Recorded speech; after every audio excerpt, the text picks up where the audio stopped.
Kulong-kulong na maunlarin ang mahal na hiwalay.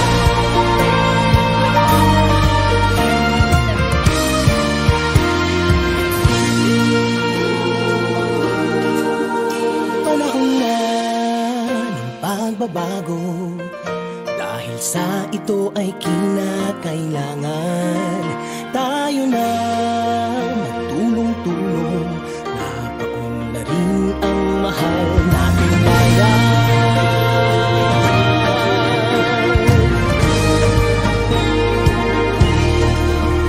Panahon na magbabago, at ayos ang mga dapat ayusin.